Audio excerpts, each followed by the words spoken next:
providing parking impacts with respect to the project's potential water supply impact and with respect to the project's cumulative impacts in the downtown area. So I'll start off with parking.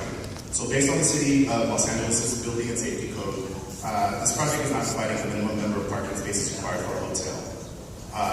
According to at least one expert research paper, hotels do generate parking, a demand for parking.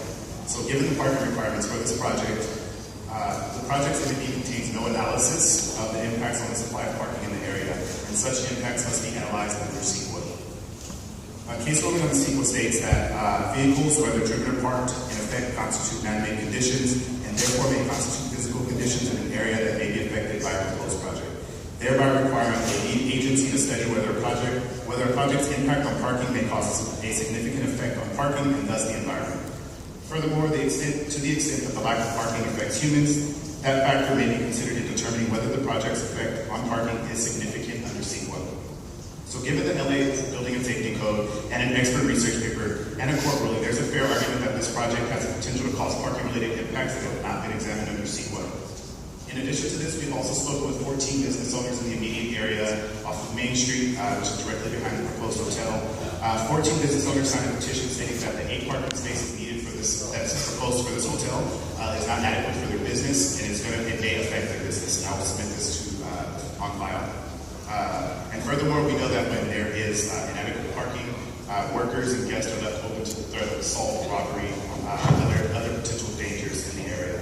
So in respect to the potential water supply impacts, Governor Jerry Brown directed the State Water Resource Control Board to implement mandatory water reductions in cities and towns across California to reduce the water usage by 25%. In response, the Metropolitan Water District recently ordered a reduction in water supplies to its member agencies, including the City of LA, thereby prompting mandatory conservation.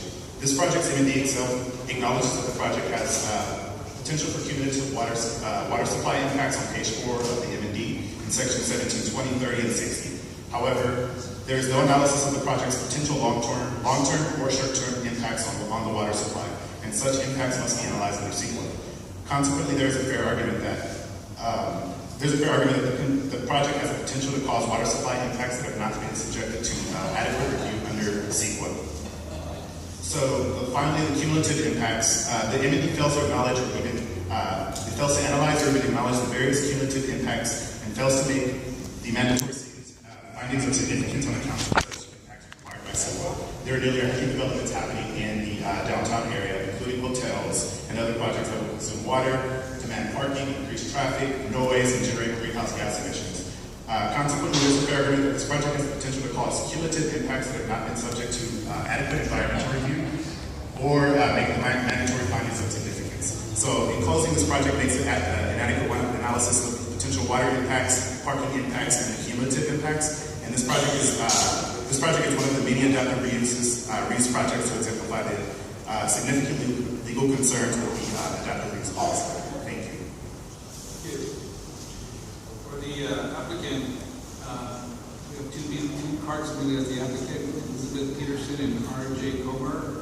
One of you is entitled to 5 minutes, the other to 1 minute. So you guys decide. Sure. Very smart. Most people don't figure that out. We have 6 minutes. Good afternoon, council members. Elizabeth Peterson, applicant's representative, 400 South Main Street, Unit 808, Los Angeles, California. We respectfully do not feel that zoning administrator Sue Chang of the Central Area Planning Commission erred in approval of ZA 2014-1439, CUB, CUX, CB, and ZA 2014-1439, CUB, CUX, CB 1A, approving the restoration and reopening of the commercial club. Case building was built in 1924. It is an existing non-conforming building with an existing 14.47.1 floor area ratio. We have worked very, very closely to make sure that we met with civic enterprises to engage in a detailed parking plan and analysis. The report concluded that there were 5,993 parking spaces publicly available off-site, and that there were 3,883 publicly available parking spaces that were attended. The FAR that we increased for some bathrooms on the roof increased by 5,883 square feet. Thus, we were only required to have 4 bicycle parking spaces, since the building is an adaptive reuse building and has no parking on site. The entire restoration of this 90-year-old building is being completed per Secretary of Interior State standards. The building has many historic elements in fabric. We're restoring all of them to the original architecture. The Bring Back Broadway initiative is an ambitious plan to revitalize historic Broadway districts and to ensure a vibrant cultural character of Broadway, and remains for generations